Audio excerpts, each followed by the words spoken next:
2025년 단 한 편의 영상이 전 세계 소셜미디어를 강타했습니다. 한 유럽 가족이 한국 고속도로 휴게소를 방문하는 영상이 단 이틀 만에 조회수 500만을 돌파하며 전 세계를 충격에 빠지게 했습니다. 하지만 이 놀라운 문화 현상을 취재하려던 CNN 국제 취재팀 앞에 뜻밖의 장벽이 나타났습니다. 그 주제는 다름 아닌 화장실이었습니다. 15년 경력의 베테랑 프로듀서는 단호하게 반대했죠. 국제 뉴스는 정치와 경제를 다뤄야지 화장실을 다룰 수는 없어. 이야기는 묻힐 위기에 처했습니다. 그러나 32살의 젊은 기자 엘리자베스 하워드는 포기하지 않았습니다.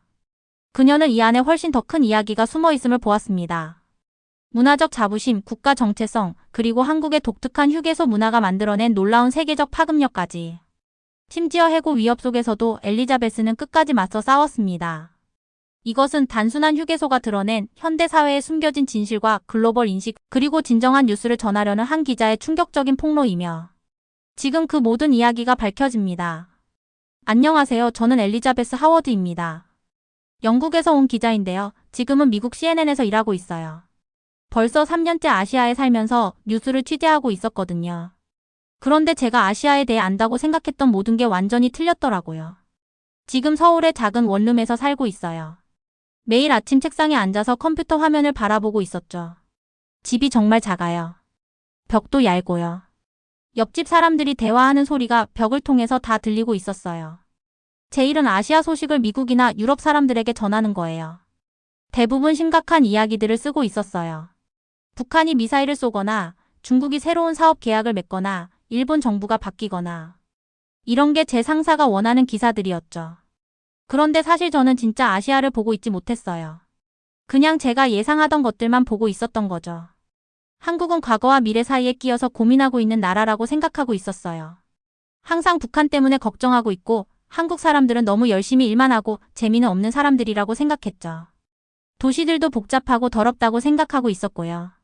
중국은 시끄럽고 엉망이고 일본은 너무 딱딱하고 재미없다고 생각하고 있었어요.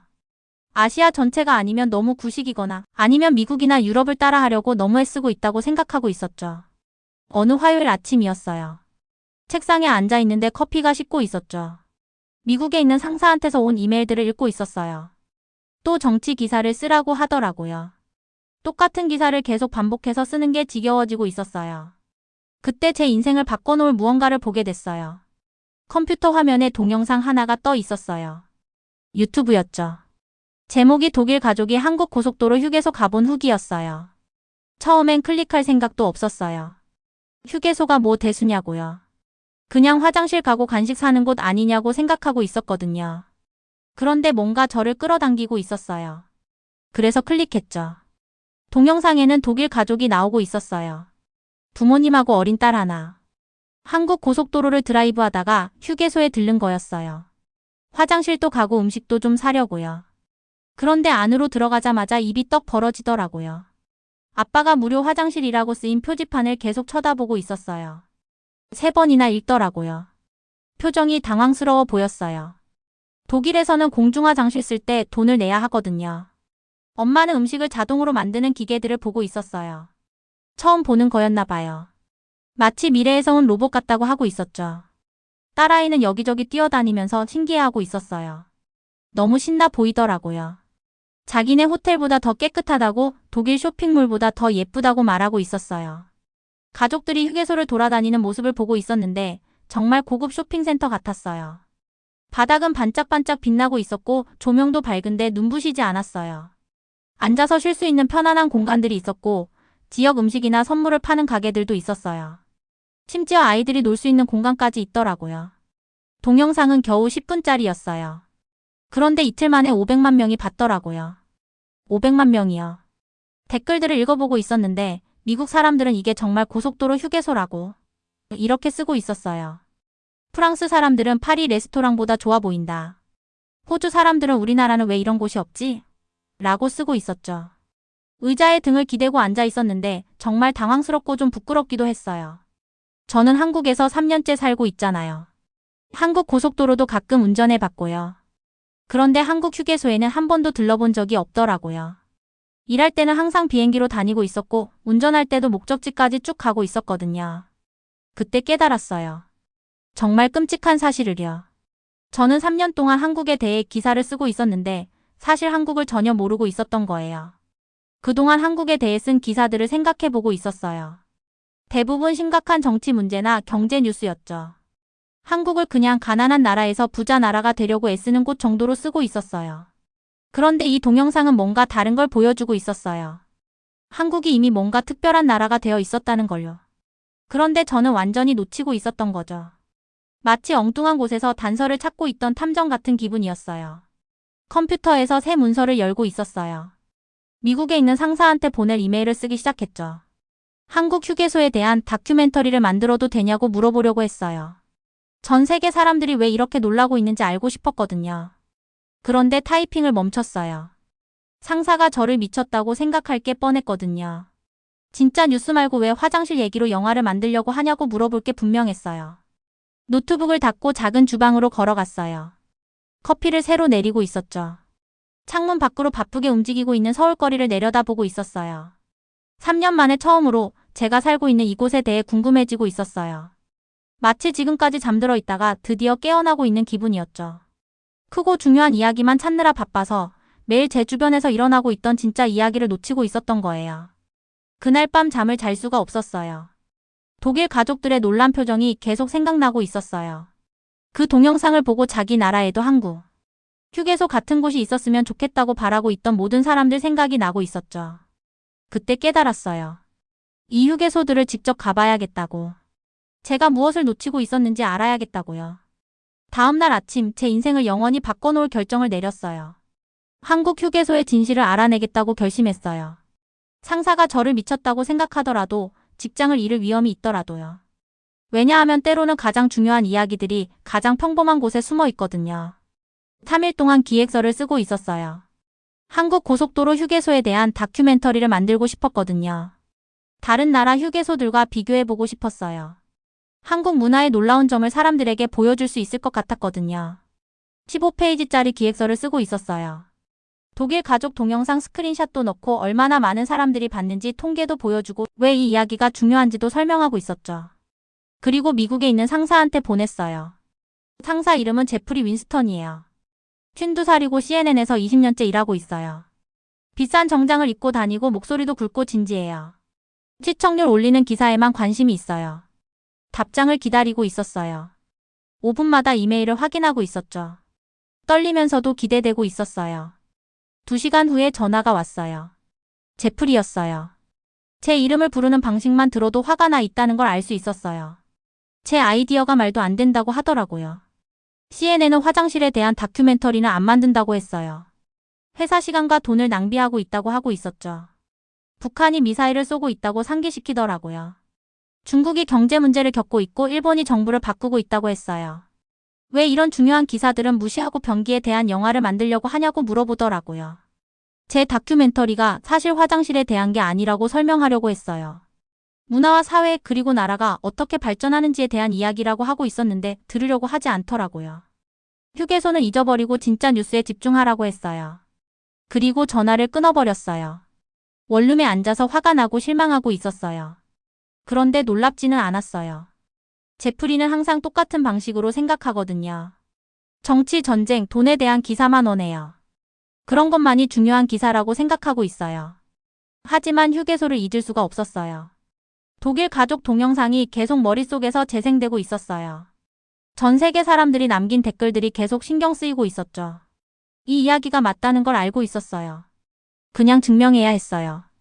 그날 오후에 서울에 있는 CNN 사무실에 갔어요. 다른 취재를 위해서 장비를 가져가야 했거든요. 사무실은 작고 항상 바쁘게 돌아가고 있어요. 한국 직원들이 뛰어다니면서 전화 받고 영상 편집하고 있었죠. 거기서 새로운 사람을 만났어요. 이름은 루카스 박이었어요. 새로운 카메라맨이었죠. 29살 정도로 보였어요. 친근한 갈색 눈과 편안한 미소를 가지고 있었어요. 제가 알고 있던 다른 CNN 직원들과는 뭔가 달라 보였어요. 루카스가 자기소개를 하고 있었어요. 로스앤젤레스에서 서울로 막 이사 왔다고 하더라고요. 자기는 한국계 미국인이라고 했어요. 한국에서 태어났는데 12살 때 미국으로 이민 갔다고 하고 있었죠. 서울과 얼마나 많이 변했는지에 대해서 이야기하기 시작했어요. 루카스는 어렸을 때 한국을 기억하고 있다고 했어요. 그때와는 정말 다르다고 하더라고요. 그때 루카스가 저를 놀라게 할 말을 했어요. 제가 쓴 휴게소 다큐멘터리 기획서를 봤다고 하더라고요. 사무실 누군가가 보여줬다고 하고 있었어요. 부끄러웠어요. CNN 사람들이 모두 제 아이디어를 비웃고 있을 거라고 생각했거든요. 그런데 루카스는 웃지 않고 있었어요. 진지하고 관심 있어 보였어요. 어렸을 때 한국에 있었을 때는 고속도로 휴게소가 정말 끔찍했다고 하더라고요. 더럽고 냄새나고 화장실은 역겨웠다고 했어요. 음식도 맛없었고요. 토요일 아침 루카스와 저는 일찍 일어나고 있었어요. 작은 렌터카에 카메라 장비를 싣고 있었죠. 저는 노트와 녹음기를 챙기고 있었고요. 드디어 첫 번째 한국 고속도로 휴게소를 가보는 날이었거든요. 안성휴게소를 선택했어요. 서울에서 남쪽으로 1시간만 가면 되거든요. 유튜브 댓글에서 많은 분들이 이곳을 추천하고 있었어요. 한국에서 가장 아름다운 휴게소 중 하나라고 하더라고요. 고속도로를 달리고 있는데 긴장되면서도 설레고 있었어요. 한국에서 3년을 살고 있었지만 완전히 새로운 걸 보러 가는 거잖아요. 루카스가 운전하고 있었는데 얘도 긴장하고 있는 것 같았어요. 어릴 때 이후로 한국 휴게소에 가본 적이 없다고 하더라고요. 얼마나 많이 바뀌었는지 궁금하다고 말하고 있었죠. 한국 시골 풍경이 평화롭게 펼쳐지고 있었어요. 멀리 산들이 보이고 있었고 고속도로 양쪽으로 논들이 쫙 펼쳐져 있었거든요. 작은 마을들이 여기저기 자리 잡고 있었고요. 그때 안성휴게소 표지판이 보이더라고요. 루카스가 깜빡이를 켜고 출구 쪽으로 가고 있었어요. 가까워지면서 앞에 큰 건물이 보이기 시작했어요. 제가 알고 있던 미국이나 유럽의 휴게소와는 완전히 달랐거든요. 루카스가 차를 세우고 우리가 내렸어요. 주차장에 서서 앞에 있는 건물을 쳐다보고 있었는데 정말 믿어지지가 않았어요. 휴게소가 현대적인 쇼핑몰처럼 보이고 있었거든요. 햇빛에 반짝이고 있는 큰 유리창들이 있었어요.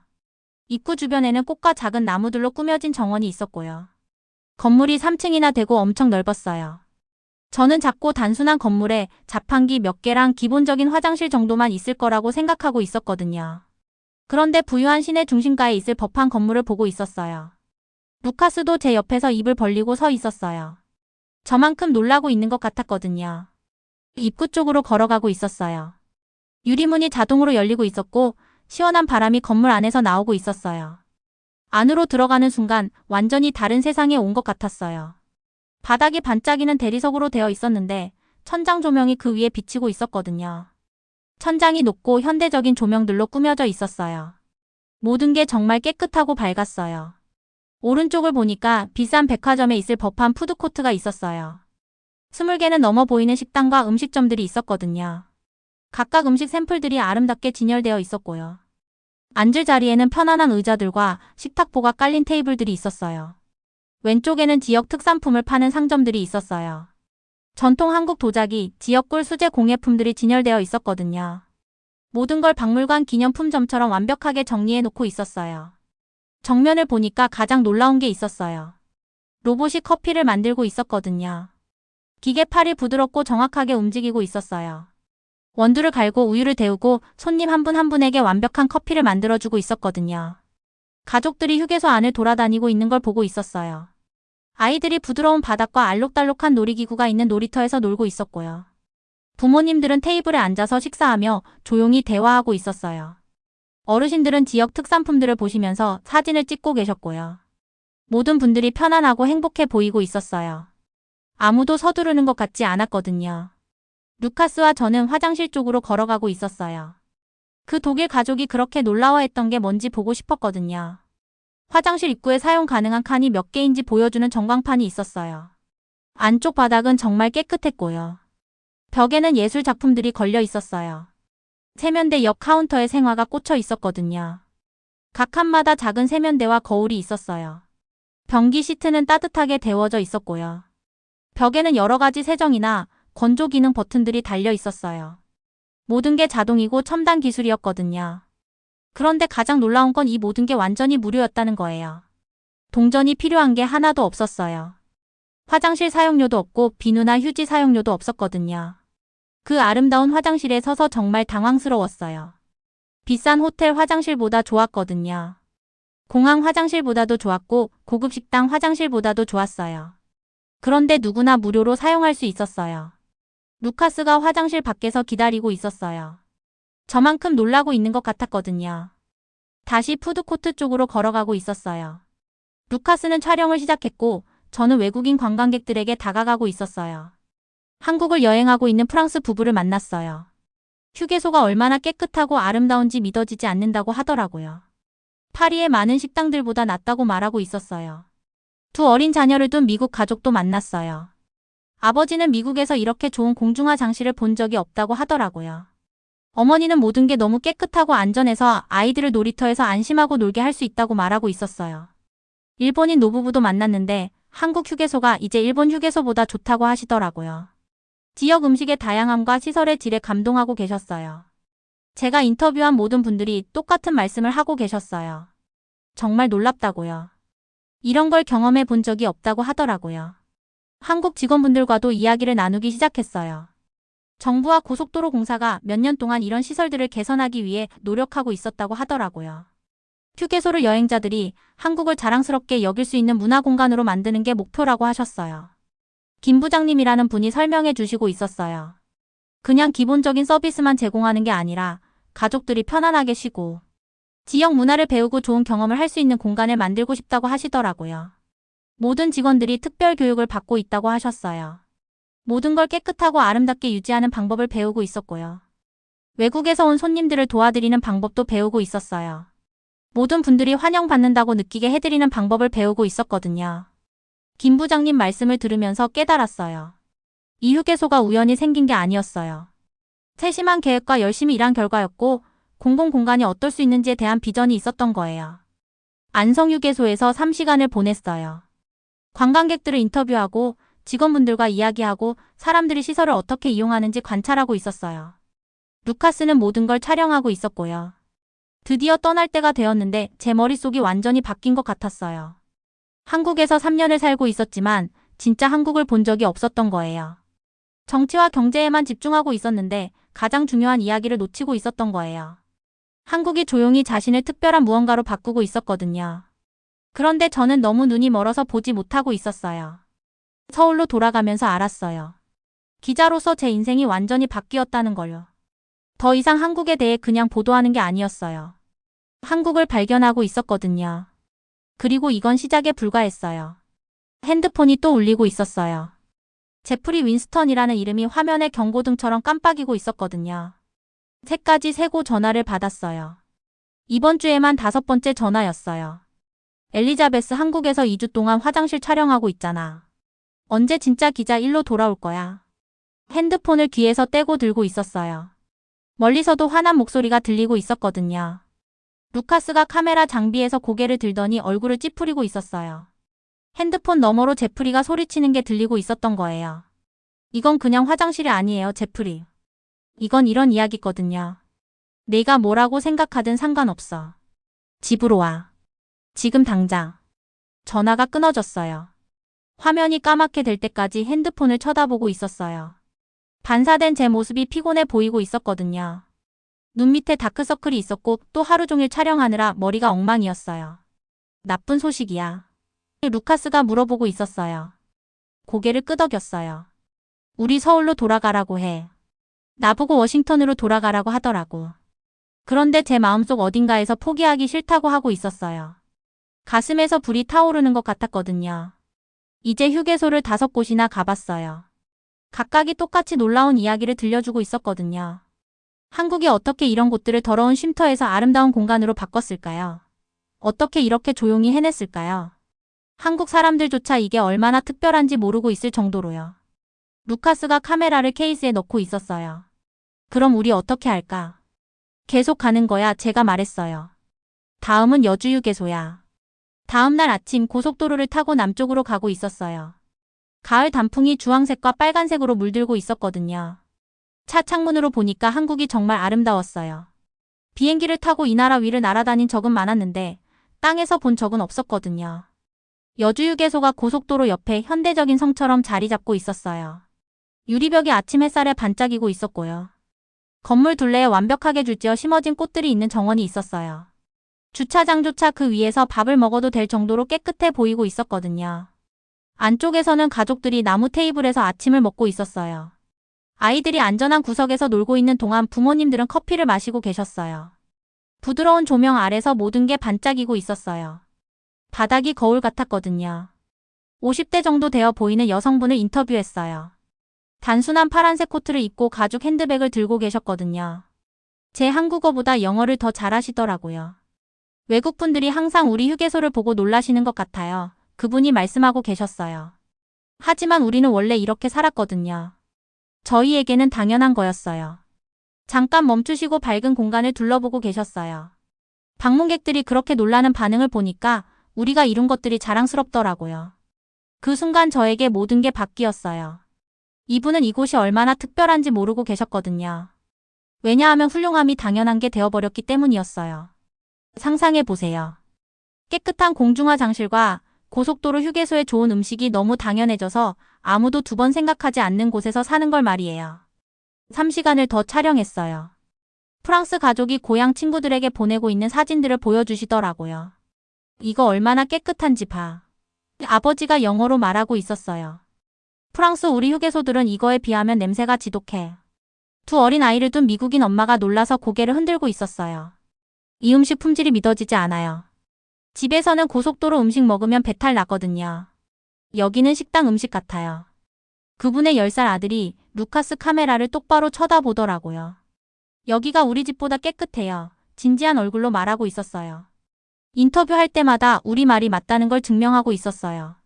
이건 화장실이나 음식에 관한 이야기가 아니었어요. 공공장소가 아름다워야 한다고 결정한 사회에 관한 이야기였거든요. 여행하는 사람들이 존중과 편안함을 받을 자격이 있다고 결정한 거예요. 훌륭함을 당연한 기준으로 만든 거였어요. 그런데 핸드폰이 계속 울리고 있었어요. 촬영하는 동안에도 제프리가 2번이나 전화했어요. 둘 다 음성 메시지로 넘겼거든요. 나중에 호텔 방에서 메시지를 들어봤어요. 엘리자베스 이거 말도 안 돼. 넌 진짜 뉴스를 다뤄야 하는 거 아니야. 북한이 어제 또 미사일 쐈고 중국이 대만을 위협하고 있어. 그런데 넌 화장실 관광 비디오를 만들고 있다고? 두 번째 메시지는 더 화나 있는 것 같았어요. 금요일까지 서울로 돌아오지 않으면 다른 사람을 보내서 널 대체할 거야. 이 화장실 집착은 이제 끝이야. 루카스가 오늘 찍은 영상을 편집하고 있는 노트북에서 고개를 들고 있었어요. 비디오에는 무료로 깨끗한 화장실을 보고 기뻐서 웃고 있는 프랑스 가족이 나오고 있었거든요. 그분들의 행복함이 호텔방 화면을 가득 채우고 있었어요. 저 사람은 이해를 못해. 루카스가 조용히 말하고 있었어요. 그래, 이해를 못하지. 돌아갈까? 화면 속 프랑스 가족을 보고 있었어요. 그분들의 진심 어린 놀라움이 우리가 왜 이 프로젝트를 시작했는지 생각나게 해주고 있었거든요. 그러고 나서 워싱턴 사무실에 앉아서 미사일과 위협에 대한 뉴스 보고서들을 보고 있을 제프리를 생각해 봤어요. 그는 똑같은 옛날 아시아 이야기를 보고 있었어요. 갈등과 긴장, 정치와 문제들. 하지만 우리는 완전히 다른 걸 기록하고 있었어요. 진짜 발전이 어떤 것인지 세상에 보여주고 있었거든요. 무기나 돈으로 측정하는 발전이 아니라요. 일상의 순간들에서 사회가 사람들을 어떻게 대하는지로 측정하는 발전 말이에요. 아니야, 제가 말했어요. 돌아가지 않아. 아직은. 다음 날은 더 많은 문제들이 생기고 있었어요. 중요한 인터뷰 도중에 카메라 배터리가 다 됐어요. 만날 예정이었던 휴게소 매니저가 마지막 순간에 취소했거든요. 비가 내리기 시작해서 야외 촬영이 불가능해졌어요. 하지만 좋은 일들도 일어났어요. 한국 대학생이 통역을 도와주겠다고 하더라고요. 한 노인분이 20년 전 휴게소가 어땠는지 이야기를 들려주셨어요. 더러운 바닥, 고장난 화장실, 어디나 나쁜 냄새, 그분이 기억하고 계셨어요. 내 손자들은 그런 곳들을 절대 보지 못할 거야. 태국에서 온 관광객 그룹이 사진들을 보여줬어요. 한국은 정말 발전된 나라예요. 한 여성분이 설명하고 있었어요. 이런 단순한 곳들조차 세심한 계획과 사람들에 대한 존중을 보여주고 있어요. 대화할 때마다 새로운 걸 배우고 있었어요. 이런 변화가 우연히 일어난 게 아니었거든요. 정부 지도자들이 공공장소에 투자하기로 결정했어요. 건축가들이 아름다운 건물들을 설계했고요. 일하는 분들이 모든 걸 깨끗하게 유지하는데 자부심을 갖고 계셨어요. 시민들이 공유 공간을 존중하고 있었거든요. 모든 사람이 혜택을 받는다는 걸 알고 있었기 때문이에요. 모든 게 함께 작동하는 완전한 시스템이었어요. 모든 조각이 완벽하게 맞아떨어지는 거대한 퍼즐 같았거든요. 그날 저녁 루카스와 저는 호텔 식당에서 비빔밥을 먹고 있었어요. 밥그릇이 제가 가봤던 대부분의 고급 식당보다 맛있었거든요. 뭔가 웃긴 걸 알아. 루카스가 한 입 먹으면서 말하고 있었어요. 내가 어릴 때 여기서 살았을 때 한국 휴게소들은 정말 끔찍했어. 진짜 끔찍했다고. 더러운 화장실, 끔찍한 음식, 어디나 끈적끈적한 바닥들. 우리 엄마는 항상 집에서 나가기 전에 화장실을 다녀오라고 했어. 고속도로 휴게소에서는 아무것도 만지지 말라고 했거든. 웃으면서 깨끗하고 밝은 식당을 둘러보고 있었어요. 그런데 내 미국 친구들이 계속 사진을 보내고 있어. 한국에 와서는 모든 게 얼마나 좋은지 믿을 수가 없대. 마치 다른 행성을 발견한 것 같다고 해. 그럼 뭐가 바뀐 거야? 제가 물어봤어요. 모든 게. 정부가 공공장소를 신경 쓰기 시작했어. 사람들이 공유 공간에 자부심을 갖기 시작했고, 일하는 분들이 자신의 일을 중요하게 여기기 시작했어. 그냥 화장실 청소가 아니라 여행하는 사람들을 돌보는 일이라고 생각하게 된 거야. 식사를 마치면서 이런 생각을 하고 있었어요. 모든 사람이 변화가 일어나야 한다고 결정했기 때문에 변화가 일어났구나. 지도자들, 일하는 분들, 시민들 모두가 훌륭함이 당연해야 한다고 동의한 거였어요. 제프리에게서 또 문자가 왔어요. 엘리자베스, 마지막 경고야. 지금 돌아와, 아니면 결과는 감당해. 루카스에게 메시지를 보여줬어요. 읽어보고 저를 쳐다보더라고요. 어떻게 하고 싶어? 식당을 둘러봤어요. 한국 가족들이 함께 저녁을 먹고 있었어요. 아이들이 부모님과 함께 웃고 있었고요. 모든 게 평화롭고 잘 정리되어 있다고 느껴졌어요. 완벽하지는 않았지만 세심했어요. 누군가가 이곳을 좋은 곳으로 만들려고 신경 쓴 것 같았거든요. 우리가 시작한 걸 끝내고 싶어, 제가 말했어요. 루카스가 활짝 웃더라고요. 좋아. 왜냐하면 우리 둘이 생각했던 것보다 훨씬 큰 일을 하고 있는 것 같거든. 호텔 창문 밖에서 서울의 불빛들이 어둠 속에서 반짝이고 있었어요. 내일은 휴게소 2곳을 더 갈 예정이었어요. 더 많은 인터뷰를 모으고 더 많은 놀라운 반응들을 모으고, 진짜 기자, 일이 때로는 가장 예상치 못한 곳에서 일어난다는 더 많은 증거를 모을 거였어요. 제프리 윈스턴은 미사일과 위협에 대한 전통적인 뉴스 기사를 원하고 있었어요. 하지만 우리는 더 중요한 걸 발견하고 있었거든요.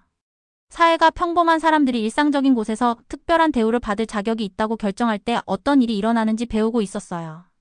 싸움은 끝나지 않았어요. 하지만 오늘 밤 우리가 올바른 이야기를 위해 싸우고 있다는 걸 알고 있었어요.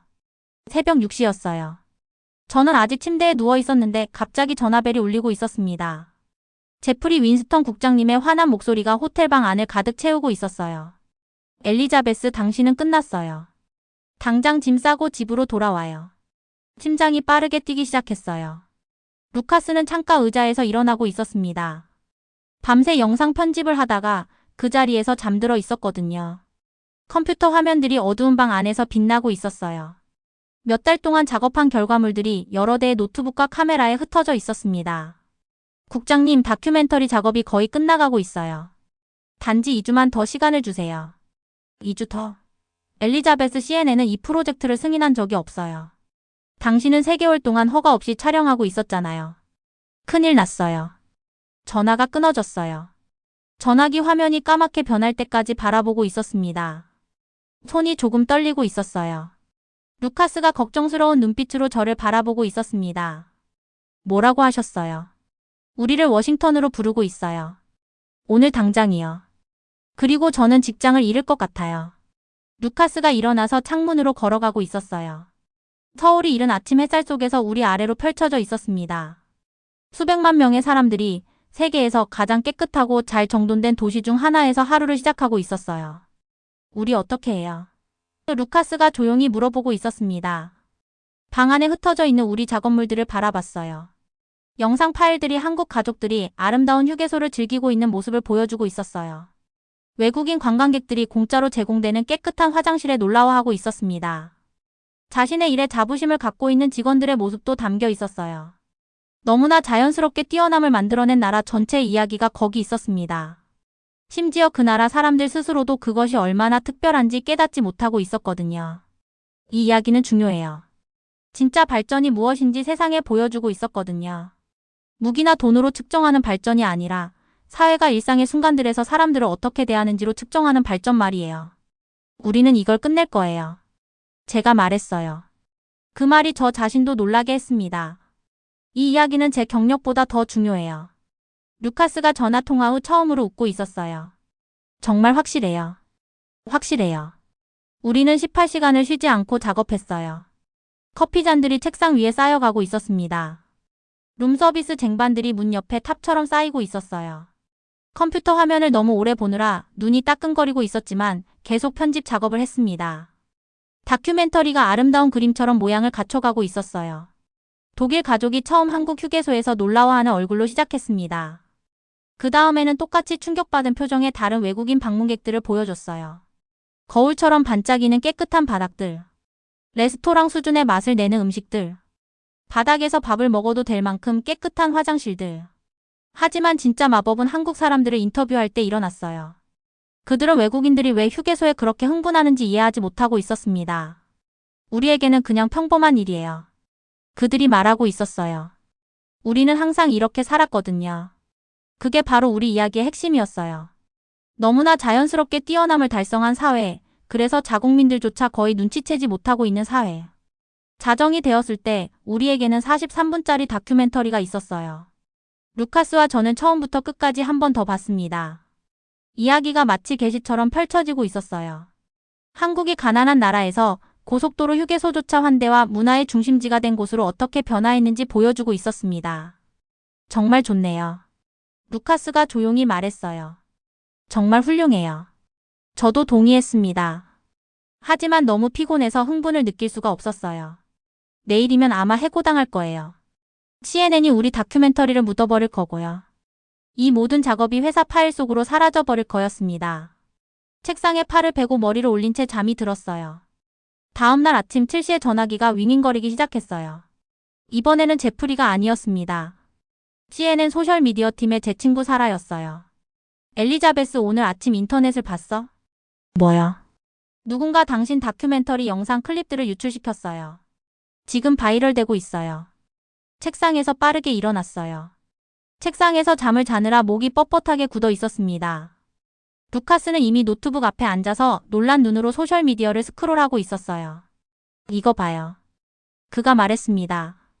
트위터가 우리 영상 클립 공유로 폭발하고 있었어요. 깨끗한 휴게소 화장실에 숨이 막히는 프랑스 가족. 한국 휴게소가 자기 집보다 깨끗하다고 말하는 미국 소년. 외국인 방문객들의 놀라움을 보며 얼마나 자랑스러운지 설명하는 한국 할머니. 전 세계에서 댓글들이 쏟아져 들어오고 있었어요.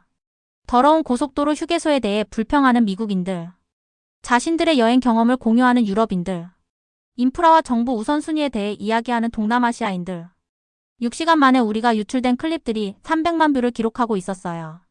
주요 뉴스 웹사이트들이 이야기를 다루기 시작했습니다. 미국 기자들이 발견한 한국 공공 우수성의 비밀이 국제여행 잡지 첫 페이지에 실리고 있었어요. 전화가 또 울렸어요. 제프리 윈스턴이었는데 목소리가 완전히 달라져 있었습니다. 엘리자베스. 당신이 뭔가를 알고 있었던 것 같네요. 국장님? 다큐멘터리 클립들이 어디든지 있어요. 우리 경쟁사들이 이걸 획기적인 문화 저널리즘이라고 부르고 있어요. 네트워크 임원들이 전체 버전을 당장 보고 싶어 해요. 루카스를 바라봤어요. 그는 우리가 듣고 있는 말을 믿을 수 없다는 듯이 입을 벌리고 있었습니다. 이게 우리가 문제가 되지 않는다는 뜻인가요? 제프리가 웃었어요. 정말로 웃고 있었습니다. 엘리자베스, 당신은 승진할지도 몰라요. 3주 후 CNN이 우리의 완전한 다큐멘터리를 황금시간대에 방영했어요. 한국에 숨겨진 우수성 공공장소의 문화혁명이 첫날 밤에 1200만 시청자에게 도달했습니다. 전 세계에서 편지들이 쏟아져 들어왔어요. 왜 자기네 휴게소는 한국처럼 될 수 없는지 묻는 미국인들. 공공인프라에 대한 상담을 요청하는 다른 나라 정부 관리들.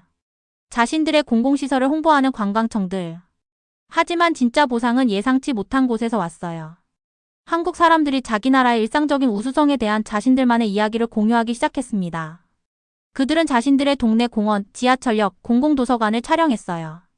집단적인 관심과 자부심을 통해 평범한 곳이 특별한 곳이 된 모든 일상적인 장소들을 세상에 보여줬습니다. 외국인의 눈을 통해 보기 전까지는 이런 곳들이 얼마나 특별한지 깨닫지 못했어요.